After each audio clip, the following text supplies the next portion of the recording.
Mojopurno, September tahun 1948.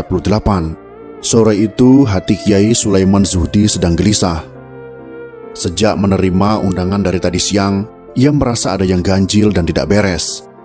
Sebagai seorang kiai yang memiliki kepekaan spiritual dan kedekatan dengan Sang Khalik, ia seperti telah melihat sesuatu hal besar yang segera terjadi. Namun semua itu dipasrahkan kepada Sang Maha Pengatur hidup manusia. Malam itu kiai ini tidak lepas dari sajadahnya. Ia terus melakukan sholat entah berapa rakaat jumlahnya, serta berzikir, berdoa dan memohon kepadanya. Sebagai seorang guru pengamal tarekat Naqsabandiyah Kholidiyah, Kiai Sulaiman memang ahli ibadah. Ia memasrahkan apapun yang akan terjadi kepada Sang Khalik.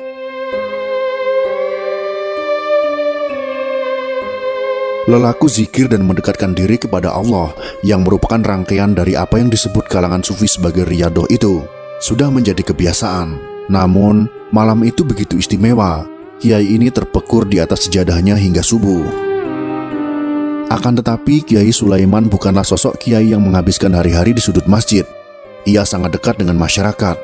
Rumahnya menjadi pusat aktivitas pergerakan. Ia juga seorang pejuang revolusi dari tentara Hizbullah. Tak hanya itu, ia juga seorang ahli listrik.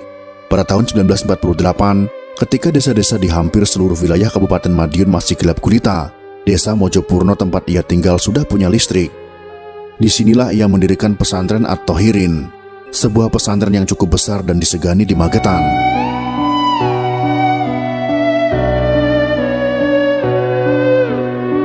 Pagi pun akhirnya datang.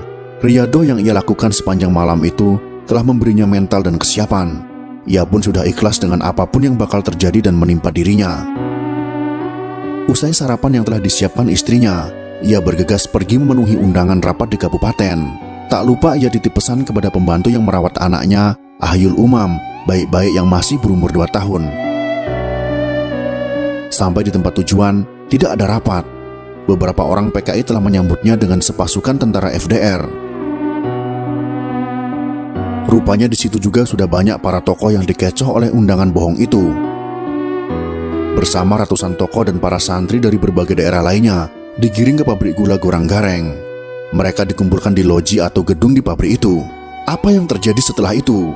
Ratusan orang yang sudah dikumpulkan di loji itu diberondong senapan mesin.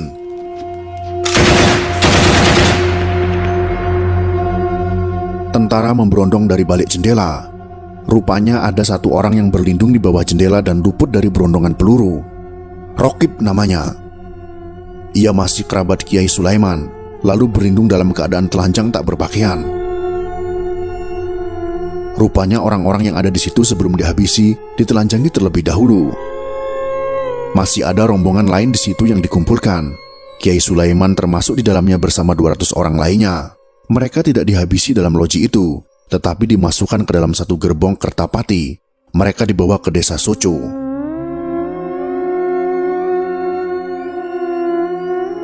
Ternyata di tempat ini sudah menunggu 2 sumur tua. Kiai Sulaiman bersama 200 orang lainnya dikubur hidup-hidup dan dihujani bebatuan dan batu kapur. Namun, kiai ini tidak langsung mati. Warga desa Soco mendengar suara zikir La ilaha illallah bergema berulang-ulang. Namun, mereka tidak tahu di mana asal suara zikir itu berasal, dan suara zikir itu masih didengar para warga selama 7 hari.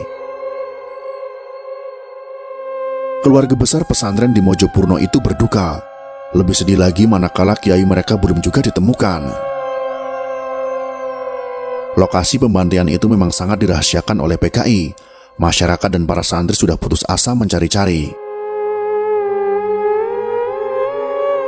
Allah Maha Besar dan Maha Tahu akan senantiasa memberikan petunjuk dan memberikan pertolongan kepada hamba-hambanya dengan cara yang tidak diduga. Lokasi pembantaian itu akhirnya diketahui 100 hari kemudian. Ini gara-gara ada seorang anggota tentara FDR yang kesurupan dan mengigau bahwa ia ikut melakukan pembantaian di sumur Soco.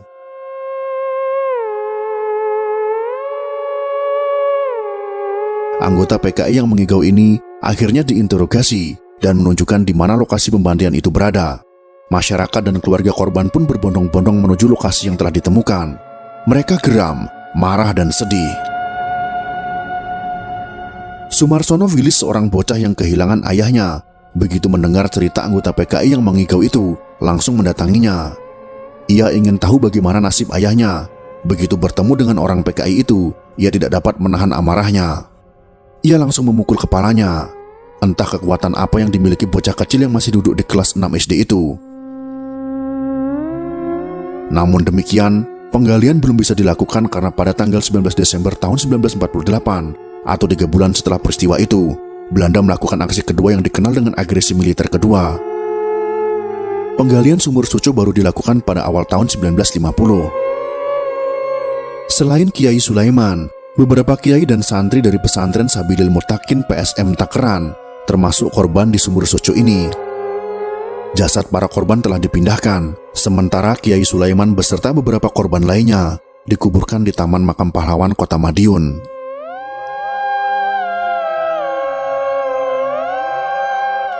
Di lokasi sumur itu, saat ini berdiri tegak monumen yang bertuliskan tempat mati syahid para pahlawan korban pemberontakan PKI Madiun tahun 1948. Di sebelahnya terdapat marmer bertuliskan daftar nama-nama korban.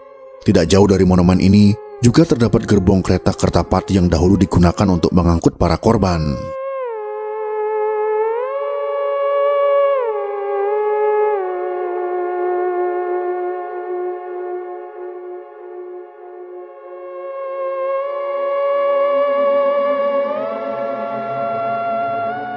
Itulah sekelumit kisah tentang kebiadaban PKI Madiun pada tahun 1948, khususnya pada Kiai Sulaiman Zuhdi, para kiai lainnya, serta para santri.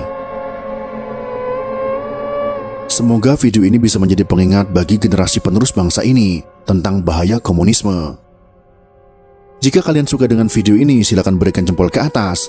Dan jika kalian menganggap video ini bermanfaat, maka bagikanlah untuk teman-teman Anda yang lain. Terima kasih sudah menonton.